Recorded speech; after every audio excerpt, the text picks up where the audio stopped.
आज हमारे बीच भारतीय जनता पार्टी की पूर्व महिला प्रदेश सदस्य नरेश गुलेरिया जी हिंद घोष टाइम्स कार्यालय में पधारे हैं। हम उनका बहुत बहुत स्वागत करते हैं। हम आपको बताना चाहते हैं कि नरेश गुलेरिया जी भारतीय जनता पार्टी में लंबे समय से अपनी सेवाएं दे रहे हैं।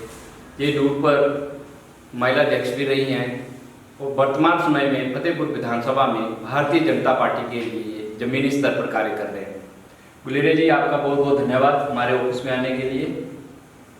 मेहरा जी बहुत बहुत थैंक्स। मैं इधर से जा रही थी, तलवाड़ा से आ रही थी और मैंने आपका ऑफिस देखा और सामने आपको देखा। मैंने सोचा कि आज मैं आपको मिलकर जाती हूँ और जहाँ आकर मेरे को बहुत खुशी हुई, बहुत जानी के अच्छा लगा कि आप एक इतनी अच्छी तरह से अपनी प्रेस चला रहे हो और जो आपने ये इतनी बड़ी बिल्डिंग बना रखी है, ये भी देख कर मेरे को बहुत खुशी हुई कि आपने इतना लोगों को रोजगार देने की सोच रखी है। इसलिए मैं आपका बहुत बहुत थैंक्स करती हूँ और आशा करती हूँ कि आप जल्दी से जल्दी कामयाब हो और जो भी बच्चे इधर उधर भटक रहे हैं उनको जहाँ रोजगार भी मिले।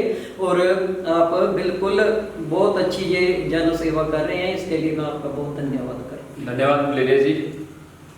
तो मैं जानना चाहता हूं कि आज प्रदेश के अंदर भारतीय जनता पार्टी की सरकार नहीं है और आने वाले समय में, आने वाले विधानसभा चुनावों में सरकार को रिपीट करने के लिए पार्टी क्या कर रही है?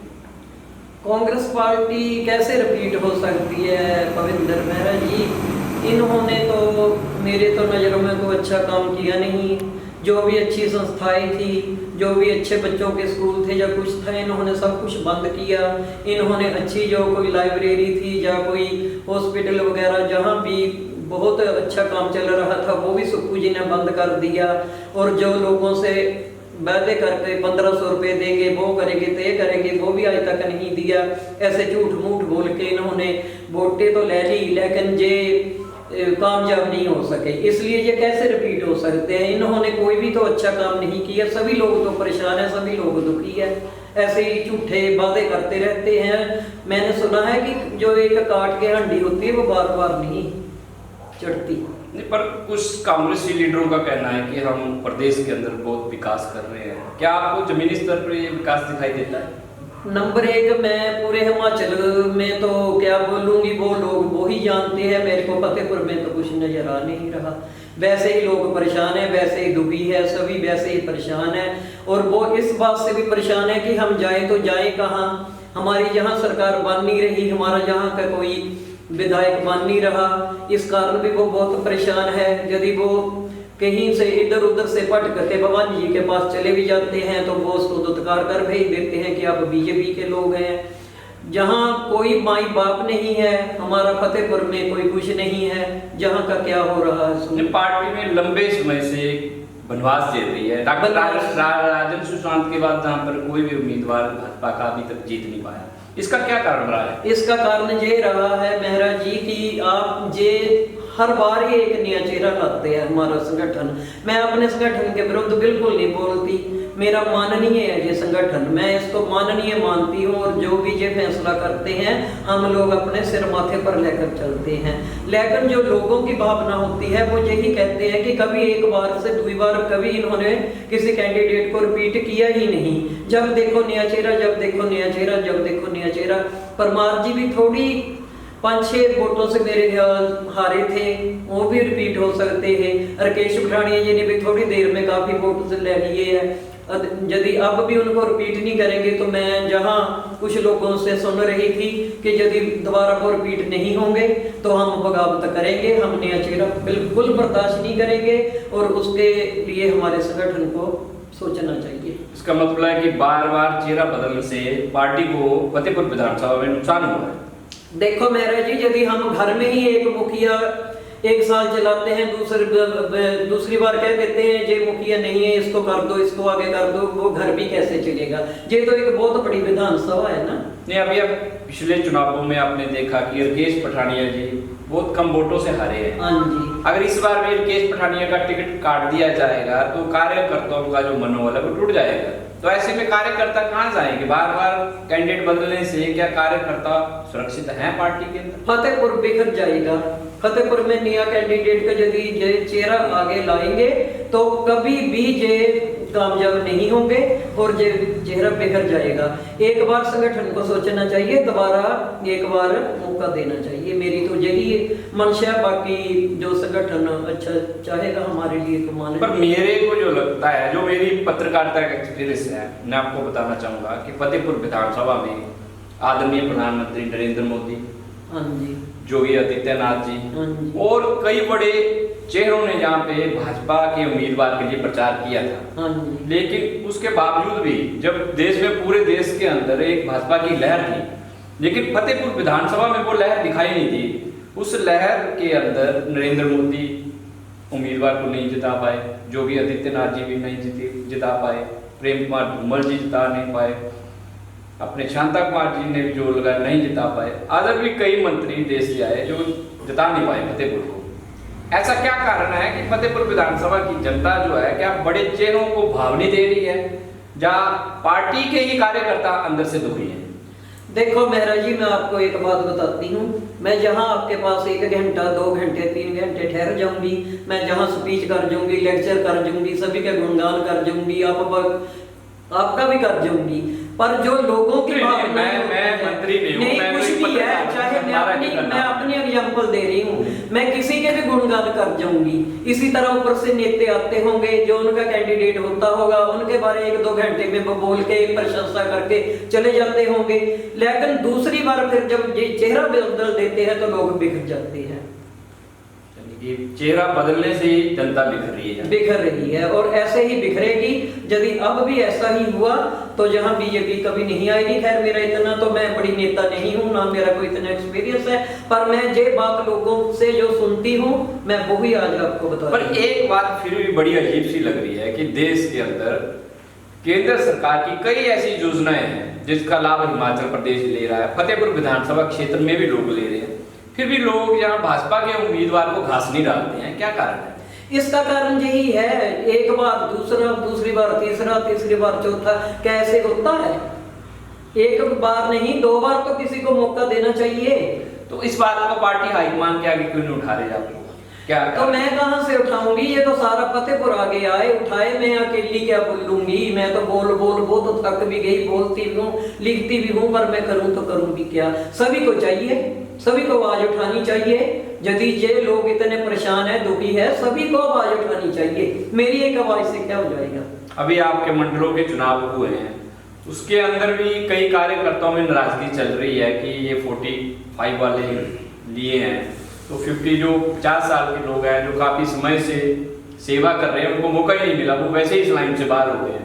उनका जो भविष्य है वो पार्टी के अंदर क्या रहेगा फिर? देखो जी, ये तो जो हमारे ऊपर संगठन माननीय हमारे प्रधानमंत्री या बाकी जो भी संगठन के लोग हैं, उन्होंने जो भी फैसला किया है, ये मेरे को माननीय है, हमारे सर माथे पर है। ये नए नौजवानों को जाने के आगे लाना चाहते हैं, इसमें कोई बुरी बात भी नहीं है, पर थोड़ा सा मैं इस पर ये बोलना चाहती हूँ कि जो ये नौजवान आगे आए हैं, इनके परिवार है, इनके बच्चे हैं, कुछ उनके रोजगार बारे भी तो उनको सोचना चाहिए ना। नहीं, वो राजनीति से तो अपने बच्चों का पेट नहीं ना पाल सकेंगे। और यदि ये एज पर आया, पर कोई फैक्ट पे 50 साल 60 साल है, चलो मिक्स करें, इनको मौका दिया है, इन बच्चों को मौका दिया है आगे आने का, हम इनके साथ हैं। लेकिन अब ऐसे नहीं होना चाहिए कि जो आगे संगठन बढ़ना है उसमें भी कोई उम्र का या ऐसा कोई तजर्बा नहीं होना चाहिए, शर्त हरेक को साथ लेकर चलना चाहिए। ये देखने वाली बात ये है ना, 45 साल वाला मंडलाध्यक्ष बन सकता है, उसके ऊपर वाला मंडलाध्यक्ष नहीं बन सकता। हाँ जी। तो फिर 50 या 60 साल वाला एमएलए कैसे बन जाएगा? देखो जी, ये तो उसके लिए कोई मापदंड है उनके पार्टी की? मेहरा जी, ये तो एक बहुत ऊपर की बात है, ऊपर का प्रश्न है। ये तो हमारे प्रधानमंत्री जी जाने, या जो और संगठन बना रहे हैं उनके बारे, उनको होगा पता। हम इस बारे क्या कह सकते हैं? हमें तो जो भी देंगे, जो भी हमारे सिर पर थोपेंगे, हम उनके आगे सर झुकाकर चल पड़ेंगे। लेकिन मैं एक बार फतेहपुर में सबसे बेनती यही करना चाहती हूँ कि सभी लोग एक ही आवाज उठाएं कि बार बार चेहरा बिल्कुल न बदले, और 1 या 2 बार मौका विधायक को देना चाहिए। एक मेरा बड़ा अहम क्वेश्चन है और मेरे जहन में अक्सर ही आता रहता है, मैं भी फतेहपुर विधानसभा से बिलोंग करता हूँ। हमारी विधानसभा में एक भी इंडस्ट्री एरिया नहीं है। हाँ जी। कांग्रेस भी रही या भाजपा भी रही, क्या कारण है कि यहाँ इंडस्ट्री नहीं बना सके ये लोग? किसने बनानी है? हमारा तो अपने भाजपा की सरकारें भी रही, उन्होंने भी नहीं बनाई। अब कांग्रेस की है तो अभी भी यहाँ कहीं अलॉटमेंट कर रखा है उन्होंने इंडस्ट्री, लेकिन कोई काम नहीं वहां पे चला हुआ है। देखो जी, मैं कांग्रेस बारे क्या बोलूंगी, हमारा तो कोई ना माँ है ना बाप है जो ऊपर जाकर हमारी आवाज उठाए। हमारे अपने विधायक होते जैसे केश पठानिया जी, एक धाकड़ नेता है हमारे, वो जीतते तो वो ऊपर जाकर हमारी को डिमांड करते। अब तो सुख से तो वो करनो रहे, उनसे तो वो कुछ कहने रहे। इसलिए यदि हमारी ऊपर सरकार ही नहीं, हमारा कुछ है ही नहीं, तो हम कोई मोदी जी से तो जाकर हाथ जोड़ने नहीं है कि फतेहपुर में कुछ करो लोगों के लिए, या कोई इंडस्ट्री एरिया करो, या कुछ है। ये तो जहाँ का हमारा विधायक जो कैंडिडेट होगा वही ऊपर तक हमारी आवाज उठा सकता है। वो तो ठीक है, आपकी यहाँ सरकार नहीं है हिमाचल में, लेकिन सेंटर में तो आपकी सरकार है। अनुराग ठाकुर जी मंत्री है, बेसिकली हिमाचल से है। नड्डा जी राष्ट्रीय अध्यक्ष हैं, हिमाचल से हैं। उनके पास कौन आवाज उठाएगा? मैं जाऊंगी, मेरे साथ कोई जाएगा? कौन जाएगा? तो ये तो सभी को चाहिए ना, सभी यही चाहते हैं कि थाली में पूरी कड़ा बन के आ जाए और हम खा जाएं। क्षेत्र ऐसे ही चलती रहेगी कि वो नेता आवाज नहीं उठाएगा कि इस क्षेत्र में विकास न हो। आज भी देखो हमारी जो सड़कें हैं, आप पठानकोट से बाया खटियाड़ देखो, जो रोड है सिंगल रोड है, बुरा हाल है इन रास्तों का। सड़कों के किनारे इतनी नालियां जो है गहरी हैं कि रात के दिन कोई भी एक्सीडेंट हो सकता है, बड़ी दुर्घटना भी घटती है, लेकिन कोई आवाज नहीं उठाता यहाँ पे। किसने आवाज उठानी है? जिन्होंने वोटें डाली हुई है कांग्रेस को, वो आवाज उठाएं। बीजेपी जाए कहाँ जाए? बीजेपी वाले भी तो उसी सड़क पे चलते हैं। अगर बीजेपी करे तो करे क्या? भवानी बीजेपी वाले को भी गाड़ी गिरती है। भवानी जी के पास जाकर कहे कि हमारी नाली में गाड़ी गिर गई, उन्होंने कहना कि आप भी बीच ही गिर जाओ, वो मानेंगे हमारा कहना? यदि कांग्रेस के लोगों ने उनको वोट डाली है तो वो ठीक करवाएं, अच्छी करवाएं, इसमें हम क्या कर सकते हैं? बीजेपी के लोग। एक बड़ा अहम मुद्दा है इस विधानसभा क्षेत्र का। हाँ जी। यहाँ पे लंबे समय से बड़े स्तर पर माइनिंग हुई है, अवैध माइनिंग। आप देख रहे हैं कि पूरा दरिया क्षेत्र जो है शलनी हो चुका है। बिल्कुल बिल्कुल बिल्कुल। इसके लिए आप किसको जिम्मेवार मानते हैं? मैं तो जो सरकार है, जो प्रशासन है, वो ही करेगा। यदि सभी की मिली भगत होगी तो फिर वो क्या हुआ? आज एक गाड़ी पकड़ी जाती है, दूसरी पकड़ी जाती है, जो वृक्ष काटे जाते वो पकड़े जाते हैं, बीच ही बीच मिली भगत वाले लीडर या नेता उनको छुड़वा देते हैं। तो इसमें हम क्या कर सकते हैं? कर सकते हैं कुछ? अगर कोई आवाज उठाता भी है, अगर मीडिया के बीच आवाज उठी भी है, तो वो भी प्रशासन जागता नहीं। प्रशासन ने क्यों जागना? आज वो जागेगा, परसों को वो प्रमोट की बदली हो जाएगी। क्या करेंगे जे बेचारे ऊपर के ऑफिसर? क्या करेंगे? एसपी क्या करेंगे? बाकी क्या करेंगे? वो एक जगह बेचारे टिके हुए हैं या टिके बैठे हैं, क्या करेंगे? वो विधायक के आगे क्या करेंगे? एमपी के आगे क्या करेंगे? अब हमारे एमपी अपने बने हैं श्री राजीव भारद्वाज जी, उनसे ही हमारी रिक्वेस्ट रहेगी कि आप इस बारे में सोचो। एक बहुत पुराना मामला है यहाँ का, रेपतन पुल है। हाँ जी। रेपतन है, सॉरी। इस पे पुल बनाने की एक मांग है। हाँ जी। अगर रेपतन पर पुल बन जाए तो ये पूरा क्षेत्र जो डेवलप हो सकता है, क्योंकि यहाँ से अगर पत्तन पे पुल बनता है रेपतन पर, तो 10 मिनट में हम लोग यहाँ से तरवाड़ा पहुंच जाएंगे। बिल्कुल। 15 मिनट में हम मुकेरिया पहुंच जाएंगे, 1 घंटे में हम जलंधर पहुंच जाएंगे। बिल्कुल। उससे क्या होगा कि पंजाब से आने वाली गाड़ियां भी रे में आएंगी, जहाँ से पूरे अनोख क्षेत्र को एक फायदा मिलेगा। लेकिन इस डिमांड को पूरा नहीं किया जा रहा। भाजपा सरकार ने भी इस मांग को उठाया था। 5 साल बहुत है, 5 साल बहुत हैं। यदि एक को उद्घाटन कर भी जाते हैं या कोई पत्थर ईंट लगा भी जाते हैं, दूसरी सरकार आ जाती है, वो फिर ऐसे ही हो जाता है। तो फिर इस क्षेत्र का माई बाप कौन होगा? माई बाप तो इस टाइम में मेरे को राजीव भारद्वाज जी नजर आ रहे हैं, वही हमारे एमपी है। और जो भी इधर के लोग ऐसे डिमांड रखते हैं, यदि वो उनके पास जाएंगे तो वो सभी की बात सुनते हैं। हमने अपने चैनल के माध्यम से आपको बताया है कि रेपतन की एक मांग है। क्या आप इस मांग को राजीव भारद्वाज जी के समक्ष रखेंगे? मैं जरूर रखूंगी। यदि आप लोग मेरे साथ चलना चाहेंगे, मैं जहां तक भी जा सकूंगी, मैं ये डिमांड आपकी लेकर जरूर जाऊंगी। और वो सुनेंगे भी, और मेरे को ये विश्वास है कि वो पूरे का पूरा इस पर ध्यान देकर आपके प्रॉब्लम भी हल करेंगे। वो एक ऐसे नेता है, वो जमीन से जुड़े हुए नेता है हमारे, वो उड़ने वाले नेता नहीं है। वो जरूर सुनेंगे। वो इस डिमांड को मैं श्योर कहती हूँ कि वो पूरी करेंगे, जरूर करेंगे, ये मेरा विश्वास है। चलो, अगर आपके माध्यम से रेव पत्थर पुल की मांग पूरी होती है तो हम लोग मैं जरूर उनसे रिक्वेस्ट करूंगी, आप जितने लोग भी जाना चाहते हैं चलो हम साथ इकट्ठे होकर चलते हैं, उनको प्रस्ताव देते हैं और वो केंद्र में जरूर अपनी आवाज उठाएंगे। और ये है भी बहुत जरूरी है, बहुत जरूरी है। अच्छा, हम जानना चाहते हैं प्रदेश में पीछे डिपुओं में अनाज नहीं आ रहा था, कुछ अनाज कम आ रहा था। हाँ जी, क्या कारण है, क्यों कम आ रहा था? वो तो हम ऊपर के हमारे जो बने हुए हैं जहाँ के सीएम, वो जाने कि वो अनाज कहाँ गया कहाँ नहीं गया, क्या किया उन्होंने।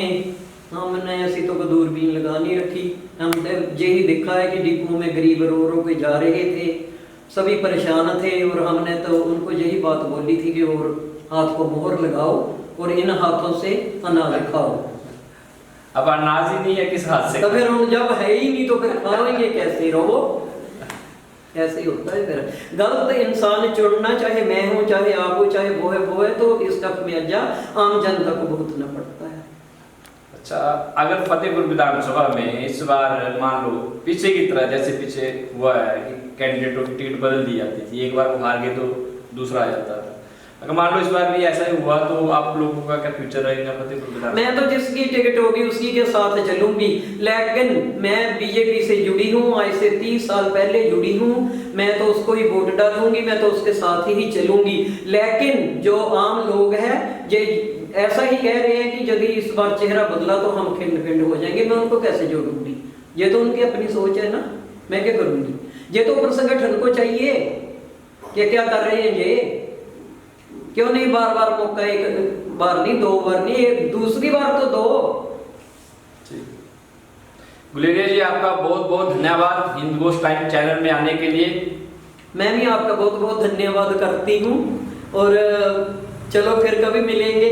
आप जो भी ये समस्या रखी है, आप जो भी जितने लोग भी इकट्ठे होकर चल सकते हैं, हम श्री राजीव भारद्वाज जी के पास जरूर जाएंगे। और मेरे को पूर्ण विश्वास है कि उन्होंने बहुत कम समय में बहुत ज्यादा समस्याएं रखी है केंद्र में और वो हल भी हो रही है, और आपका ये पतन भी मेरे ख्याल में हो जाएगा। ये भाजपा के तेज राजनेत्री गुलेरिया जी है, नरेश गुलेरिया जी। अब देखते हैं जो समस्याएं हमने इनके सामने रखी हैं ये उनको पूरा करवाते हैं या नहीं करवाते हैं। वैसे तो समस्या पूरा करवाना इनका काम नहीं है, वो तो नेताओं का है, चाहे सेंटर के हैं चाहे अपने प्रदेश के हैं, उनका काम है। फिर भी ये एक दमदार नेत्री है जो अपनी आवाज़ उठाने के लिए, अपने क्षेत्र की आवाज़ उठाने के लिए जानी जाती है। बहुत बहुत धन्यवाद। बहुत बहुत